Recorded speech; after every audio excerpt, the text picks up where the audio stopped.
എന്തിനാ റൊണാൾഡോന്റെ ജേഴ്സി ഇട്ടിനെ? വേൾഡ് കപ്പ് അല്ലറാ, കപ്പില്ലാത്ത ടീമിനെന്താ വേൾഡ് കപ്പ്?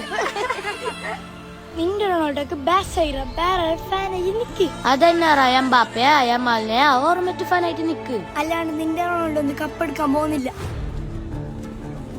കലണ്ടർ നോക്കുമ്പോ അയാൾക്ക് ബാസായി, കളി നോക്കുമ്പോ നീ പറഞ്ഞ രണ്ടാൾക്കാരില്ലേ ഓർക്ക് പിടിച്ചിക്കാൻ കഴിയുന്നില്ല അയാളെ മുമ്പിൽ. 40 ബാസായിട്ടും ഇത്ര ഫിറ്റ് ആയിട്ട് കളിക്കുന്ന ഒരാളില്ല. പിന്നെ വേൾഡ് കപ്പ് അത് നിങ്ങൾ നോക്കിക്കോ. ഇതിന്റെ ബാക്കിൽ 20 കൊല്ലായി അയാൾ നടക്കുന്ന. അത് കിട്ടാത്ത അയാൾക്ക് അതിനോടുള്ള വാശിയും ആക്രാന്തവും കൂടി കൂടി കൂടിട്ട് പീക്കിലേക്ക് എത്തിയിട്ടുള്ളത്.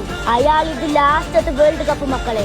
ഇത് അയാൾ എടുക്കാൻ അയാളെ കരിയർ വെച്ച് അപ്പോട്ട് നിങ്ങൊന്ന് കാണാത്ത ഒരു പോർച്ചുഗൽ ടീമിനെ ഈ കൊല്ലം നിങ്ങൾ കാണും. അതൊരു മരണക്കളി ആയിരിക്കും. 6ാമത്തെ വേൾഡ് കപ്പ് 6ാം തമ്പുരാൻ തൂക്കുമക്കളെ. മാറിക്കിടാ.